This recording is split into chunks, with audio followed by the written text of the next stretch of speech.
There's a silence that only the highest can hear. It comes after the roar fades, after the arena lights dim, after the story that gripped millions suddenly stops. Roman Reigns stood there, surrounded by gold, shadowed by dominance, but somewhere behind the slow, methodical walk and the cold, unblinking stare, a question was growing. Wrestlers became stars by losing to him. Main events existed because he walked into them. The tribal chief wasn't just a character, it was a crown welded to his identity. And that crown, it came with a price. And like all great stories, it had a climax. WrestleMania, SummerSlam, the Civil War. It wasn't about hate.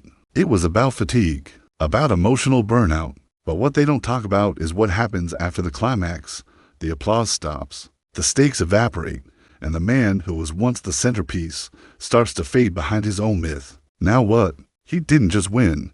He ruled. For over 1,000 days, his presence alone changed the temperature of the room, because the higher the mountain, the lonelier the summit. No twist that hits harder than family turning on family. From the inside, he was carrying the weight of something already gone, a kingdom that now only existed in memory, held together by forced title defenses and reluctant promos. Roman became the victim of his own story as success, a man trapped in the echo chamber of a finished epic. He was fading because there was nowhere left to climb. The Bloodline story had everything: betrayal, family, war, respect, pain. It was art. There's a strange kind of pressure that follows a man who was once booed for being overpushed, and later praised for being untouchable, and in doing so, he created a version of perfection that couldn't be sustained, because the world doesn't love perfection. It demands it. Then it breaks you for not delivering it twice. No cracks, no second gear. But creatively, spiritually, emotionally, Roman Reigns was drifting. If the promo didn't make you shiver, then suddenly the whispers started again. Maybe he's lost it. Roman wasn't fading because he failed. And the second you're simply good, you're seen as slipping. Every promo was ice cold. Every match was deliberate, psychological, powerful. And as the months turned into years, the mask of invincibility fused with the man underneath. Roman wasn't playing a role. He became it. He became the architect of a new style, slower, more intense, deeply personal. When the chants started turning quiet, when the challengers began to blur together, when fans started asking, is it over yet? Analysts began dissecting pauses in his promos like forensic experts. Was he tired, bored, injured, done? He made every performance a burden, because no one was allowed to just wrestle him. They had to go to war.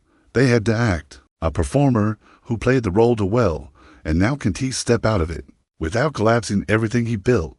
They had to bleed, hesitate, cry, scream, rise, and then fall. Suddenly, a normal night becomes disappointing, a solid defense becomes forgettable, and a decent promo becomes phoned in.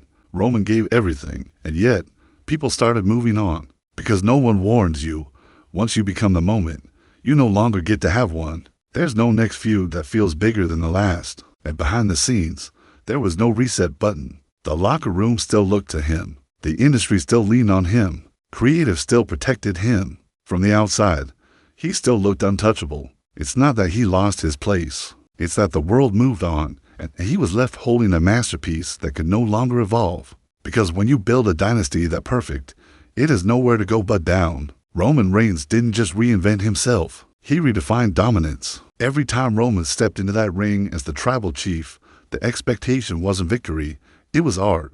And that expectation, it's a slow poison. He couldn't just win a match. He had to tell a story. He couldn't just cut a promo. He had to own the moment. And becoming it meant there was no room for error. Every time he disappeared, fans whispered about injury. When he returned, they demanded magic. If the match didn't feel like cinema, that's the cost of being brilliant. Too often, your greatness gets taken for granted. But here's the real truth. Roman Reigns didn't just elevate the title. And if they didn't, the fans didn't blame them. They blamed him. Perfection rewrites perception. It's why his every return has to feel like a resurrection. It's why a clean loss would break the illusion. It's why he holds on so tight. Not because of ego, but because he's not allowed to let go. He built a mythology so airtight, it became suffocating. Inside the ring, the smallest misstep felt enormous. Online, every expression became a meme. But maybe, just maybe, he was human. A human who gave the best version of himself for longer than most ever do. When you craft perfection in front of the world, you don't just set a standard, you chain yourself to it. And for Roman Reigns, the standard became the prison. They sold the story as blood, loyalty. It was family, cousins, brothers, uncles, sharing a name, sharing a lineage, sharing the weight of expectations that came long before them. But in the pursuit of dominance, something sacred cracked. Generations woven into legacy. The bloodline wasn't just a faction, because when the cameras stop rolling, family still bleeds, but it doesn't always heal. Roman stood at the center, not as a brother, but as a ruler. And in that shift, the warmth of kinship turned cold. The hugs felt rehearsed. The loyalty started to look one-sided. The world watched as Jay hesitated, as Jimmy defied, as Solo loomed. The tension was magnetic. The betrayal, unforgettable. But underneath the brilliance of the storytelling was a man forced to weaponize love. The Usos, once joyful, once energetic, transformed into fractured reflections of trust gone wrong. Every super kick, every near fall, every confrontation whispered a deeper truth. Roman didn't just command respect, he demanded it. He was abandoned over time, not by enemies, but by those he once called blood. That's a deeper pain than any title loss, because it cuts at identity. And that demand came with a cost, because in real life, it's hard to come back from a stare like that, from a shove, from the spotlight being pulled away, night after night, while someone else speaks for you, breathes for you, decides for you.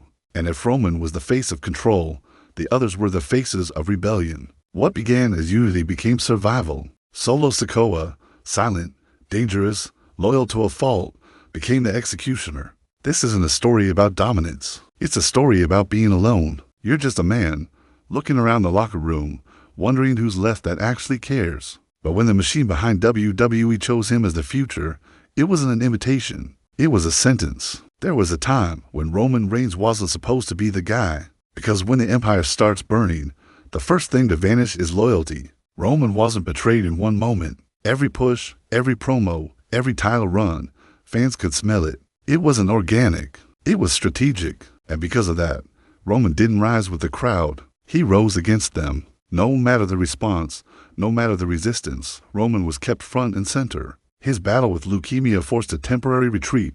The wear and tear, physical, mental, emotional, it added up. But the moment he returned, the spotlight slammed back on. He headlined WrestleManias, main evented pay-per-views, and became the company's face whether fans cheered or not. The family that once surrounded him with purpose now surrounds him with silence. And the tragedy? He built that silence himself. In wrestling, betrayal is theater. In life, it leaves scars. And Roman's greatest fear, being overshadowed, being questioned, being seen as weak, became his reality. Not through defeat, but through distance. He turned his family into soldiers, then watched them become enemies. And now, what remains? He was sold on t-shirts, posters, video games. His storylines were stretched to fit business timelines, not emotional arcs. To mask the injuries, to fill the pay-per-views, to keep the machine running.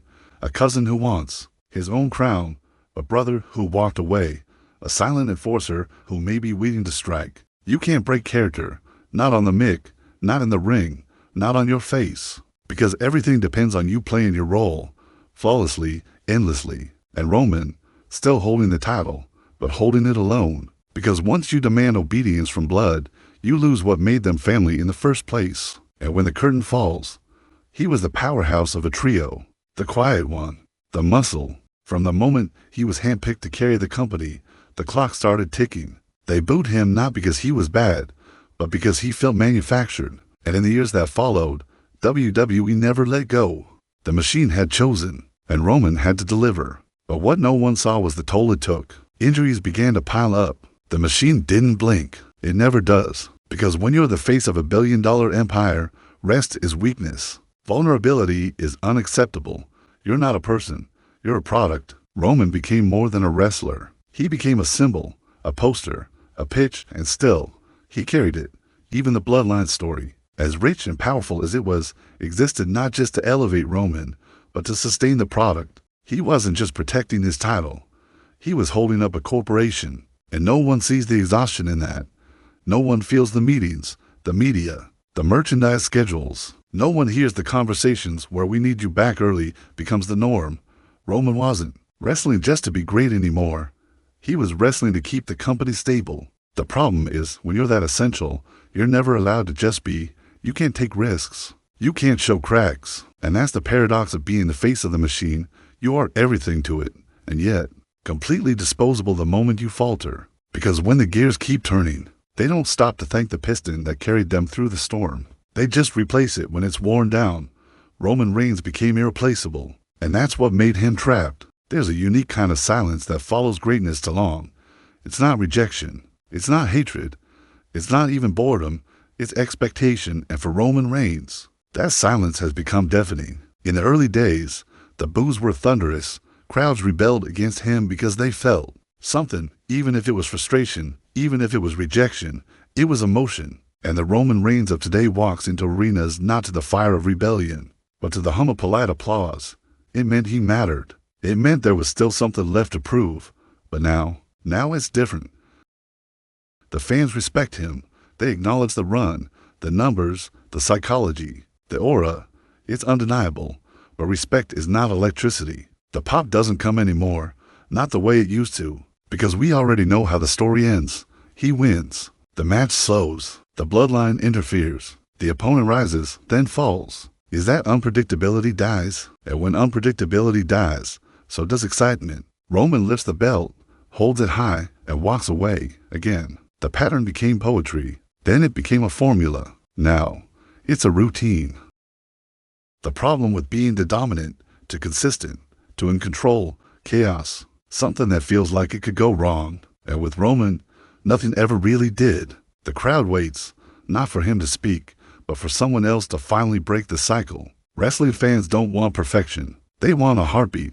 They want risk. He didn't lose clean. He's not even hated. He didn't fall apart. He didn't crack, even when he was booed. He was protected, and now, the cheers come slow. The chants are half-hearted. That's what no one tells you about being great for too long. Roman stands in the background, not because he's faded, but because he's finished.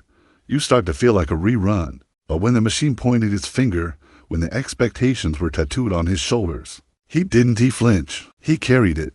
All of it. There's no hunger left in the chase. No spark in the climb. He's not an underdog. He's not a rebel. He's just there. Always.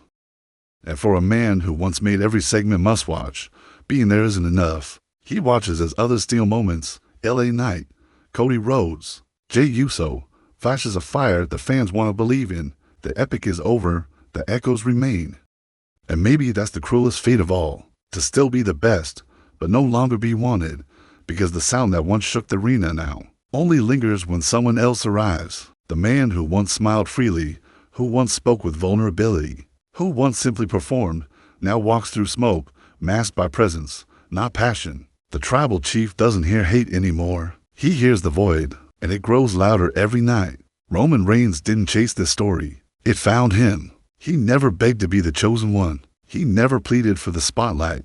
And he carried it so well, the world forgot he was never supposed to be this.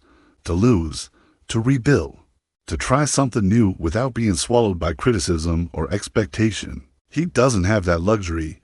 His story is supposed to be perfect. His every step is measured against the myth he created. He wasn't supposed to outlast legends. But behind the scenes, the man who built it all stands at a crossroads, stripped of challengers, stripped of mystery, and maybe, silently, stripped of joy. You only get to fall or fade. He wasn't supposed to break title records. Worth becoming a king with no one left to fight. He wasn't supposed to be the epicenter of a once-in-a-generation storyline, but he became all of it. And now, with the titles stacked, with the bloodline fractured, with the fans quieter than they've ever been, he is left holding a legacy. That feels more like a mirror than a monument. Because what does it mean when your greatest success becomes the thing that erases who you are? Roman Reigns the man disappeared into Roman Reigns the myth, the father, the fighter. And maybe that's the legacy he never wanted. Not immortality, not records, not dominance, but freedom, the freedom to evolve. But that's the trade-off when you become an icon. You don't get to start over. He looks around now and sees younger stars rising, ones who can chase dreams, stumble, fall, and still be cheered. And the myth doesn't allow for vulnerability. He built something unforgettable. That's the truth. But now he is trapped in it, like a painting that can change its colors. The empire remains. The titles stay polished. The name Roman Reigns still echoes through every arena. Because at the end of every great reign comes the question no one wants to face. Was it worth it? Was the isolation, the pressure, the sacrifice? Roman Reigns ruled the WWE, but the empire he built became his cage. And now, the only thing left for him is the silence.